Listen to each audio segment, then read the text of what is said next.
안녕하세요. 라임의 책다락방입니다. 제가 여러분께 퀴즈 3개를 내드릴게요. 답을 한번 생각해 보세요. 첫 번째 문제입니다. 구슬이 하나 있어요. 그 구슬은 양쪽에 구멍이 하나씩 있습니다. 그런데 그 구멍이 반듯하게 나 있는 것이 아니라 구불구불하게 나 있네요. 그 구불구불하게 나 있는 구멍에 실을 넣어서 반대쪽 구멍으로 나오게 하려면 어떻게 해야 할까요? 다음 문제입니다. 목이 긴 호리병이 있어요. 그 긴 호리병 목이 붙은 한쪽에 단단하게 종이를 발라야 하는 게 두 번째 문제입니다. 마지막 세 번째 문제는요. 가지 아시죠? 저 가지나물 무척 좋아하는데요. 그 한 개의 가지로 100가지 나무를 만드는 방법을 찾는 겁니다. 어떠세요? 쉽지 않은 문제들이죠? 그 해답은 제가 지금부터 들려드리는 이야기에 있습니다. 영상 끝까지 잘 들으시고 여러분이 생각했던 답과 같은지 한번 비교해 보세요.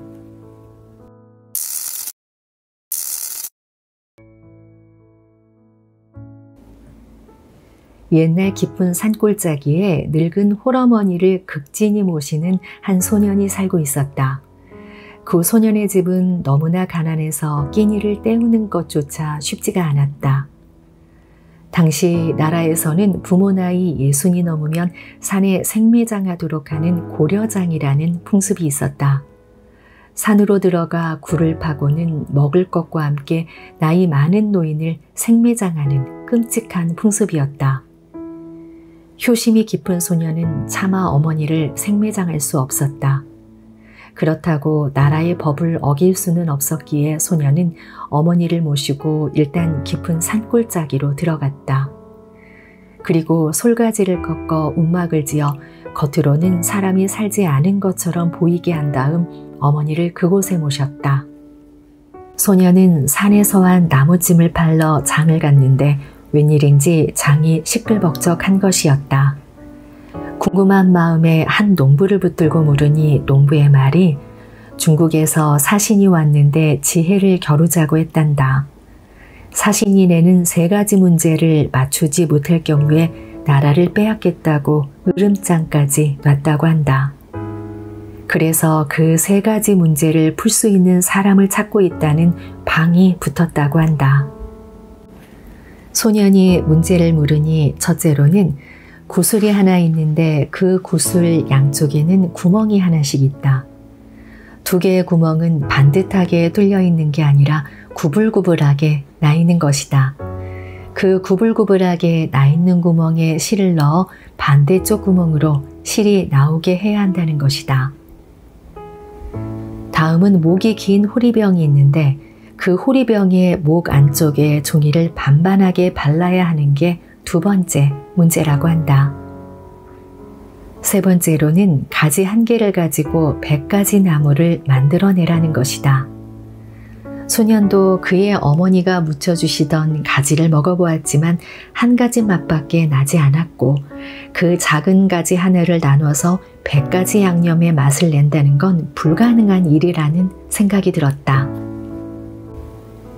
어머니께 올라가는 길. 소년은 그렇지 않아도 어머니는 산에 모셔놓은 상황에서 이 문제를 해결하지 못해 다른 나라의 속구까지 되면 어쩌나 하는 생각에 근심이 쌓여만 갔다.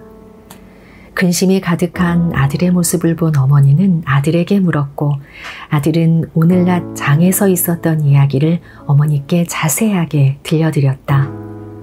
어머니 또한 당장의 해답을 찾을 수는 없었다. 어머니의 걱정을 뒤로 한 채 아들은 무거운 발걸음으로 집으로 돌아왔다. 다음 날 어머니 식사를 가지고 올라갔을 때 어머니로부터 해답을 찾은 듯 하다는 반가운 이야기를 들었다.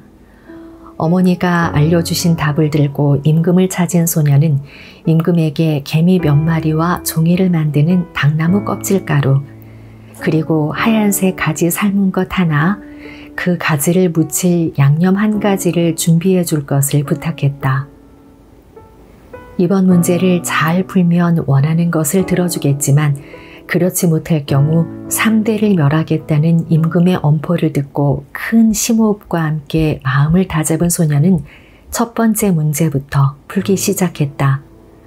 소녀는 먼저 준비해둔 구슬과 실 가운데 실을 들어 실의 한 끝을 개미 허리에 메었다. 그리고 개미를 구멍에 집어넣자 개미는 이리저리 돌아다니다 볕이 보이는 바깥으로 나왔다. 이렇게 첫 번째 문제가 해결된 것이다. 자, 이번엔 두 번째 문제 해결을 위해 호리병을 받아든 소녀는 일단 호리병을 옆에 두고 준비해온 당나무 껍질 가루에 물을 부어 알맞게 반죽을 하기 시작했다. 그리고는 그 반죽을 호리병 안에 넣기 시작했다. 반죽이로 다시 물을 부어 넣고는 볕이 잘 드는 곳에 호리병을 두어 햇볕을 쬐게 했다. 얼마 동안을 볕에 말리자 물기는 가셔지고 호리병 목 안쪽은 반반한 종이가 마치 발라놓은 것처럼 돼 있었다. 역시 두 번째 문제도 해결된 것이다. 이제 마지막으로 가지 하나로 100가지 나무를 만들어내라는 문제에 준비해온 하얀색 가지를 역시 준비해온 양념으로 묻혀서 사신 앞에 내놓았다. 한 가지 나물밖에 되지 않는다며 호통을 치는 중국 사신에게 소녀는 이게 100가지, 즉 흰가지가 아닙니까? 그러므로 100가지 나물은 흰가지 나물과 동하니 이 가지는 100가지 나물입니다. 이 말을 들은 중국 사신은 아무 말을 하지 못하고 자기 나라로 돌아갔다고 한다. 나라는 기쁨에 휩싸였고 소원을 들어주겠다는 임금의 말에 소녀는 이번 모든 문제는 늙으신 어머니가 푼 문제들로 나라에서 행하고 있는 고려장을 없애주는 게 자신의 소원이라고 말했다. 이리하여 고려장이라는 풍습은 없어지고 소녀는 어머니를 떳떳하게 모시게 되었다는 이야기다. 여러분이 생각했던 답과 많이 비슷했나요? 당시 효를 중시하던 고려시대에 고려장이라는 풍습이 존재했다는 기록은 그 어디에도 찾아볼 수가 없습니다. 일제강점기 우리의 역사를 깎아내리고 도구를 하기 위해 이런 말도 안 되는 풍습을 만들어냈다는 게 학자들의 주장이기도 합니다. 그리스 속담에 이런 말이 있죠. 집안에 노인이 없으면 빌려라. 그리고 아프리카 속담에는 노인 한 사람이 죽으면 도서관 하나가 사라지는 것과 같다. 나이가 들면 누구나 노인이 됩니다. 물론 나이가 들어 노인이 되면 기억력이 떨어지는 건 사실인데요. 그 대신 기억력을 빼앗은 자리에는 통찰력이 자리를 잡게 됩니다. 이 젊음이 주는 번뜩임이 있다면 나이가 든 사람에게는 지금까지 살아오신 삶 속에 녹아난 지혜와 경륜이 있다는 것, 지금을 살아가고 있는 우리가 기억해야 할 점이 아닐까 싶습니다.